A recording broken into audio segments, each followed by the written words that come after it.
La mobilité quotidienne représente à elle seule 13% des émissions de gaz à effet de serre en France. Et en plus, ces émissions ne sont pas en train de baisser, elles stagnent ou elles sont un petit peu en train de croître, contrairement aux émissions d'autres secteurs. Le secteur automobile est en train d'aller à contre-courant de la décarbonation puisque les ventes de SUV sont passées de 5% à 50% du marché des véhicules neufs en à peine 10 ans. Quand on parle de mobilité quotidienne, on parle de quoi?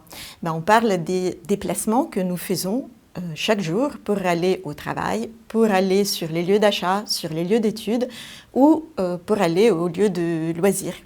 Alors pourquoi la mobilité quotidienne est aussi émettrice? Le premier facteur, le rallongement des distances. Actuellement, on se déplace 50% plus loin pour nos activités quotidiennes que dans les années 80. Deuxièmement, 80% des kilomètres de la mobilité quotidienne sont réalisés en voiture.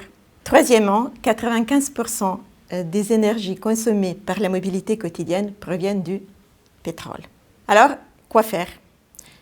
Premièrement, réduire les distances en proposant des lieux de travail proches des lieux d'habitation, en permettant aux personnes et aux familles en particulier de s'installer proches des centres habités et des lieux de travail, en créant des densités suffisantes pour attirer des services de proximité, en revitalisant les centres-villes et les centres-bourgs pour créer des lieux attractifs d'achat, de loisirs et évidemment en arrêtant d'artificialiser les sols. À ce propos, point de vigilance, sur la réduction des distances, le télétravail peut se révéler une fausse bonne idée parce que les entreprises qui donnent la possibilité de télétravailler peuvent aller s'implanter plus loin des centres habités, donc finalement rallonger les déplacements de leurs salariés, ou ça peut être les salariés qui vont s'implanter plus loin et donc rallonger finalement leurs déplacements les jours où ils se déplacent. Deuxièmement, mettre en place un système alternatif au système voiture.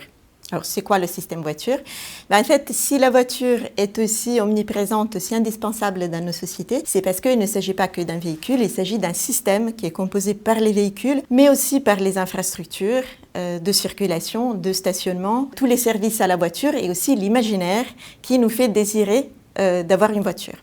Donc, si on veut mettre en place une mobilité bas carbone, il faut mettre en place une offre alternative qui aussi, elle, fasse système. En investissant massivement dans la marchabilité, c'est-à-dire la possibilité de marcher non seulement en zone urbaine, mais aussi à l'extérieur des zones urbaines de façon agréable et sécurisée, en investissant massivement dans les systèmes vélos.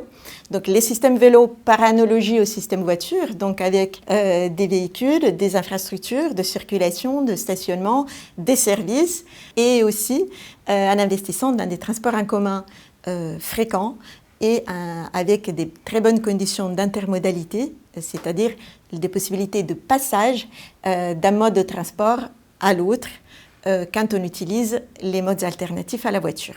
Troisièmement, réduire l'intérêt de posséder et d'utiliser des voitures lourdes, puissantes et émissives, à la fois en agissant sur le système fiscal et réglementaire, donc en réduisant l'intérêt d'acheter et de posséder et d'utiliser des voitures de ce type, mais aussi en agissant sur le stationnement et sur l'espace public pour réduire l'intérêt d'utiliser la voiture par rapport à l'utilisation des modes de transport plus bas carbone. Dans le futur, on se déplacera pour notre mobilité quotidienne moins loin, du coup, avec des modes de transport plus actifs, la marche, le vélo, les vélos cargo, il y aura plus d'espace public à la disposition des gens pour les échanges et pour profiter de la vie.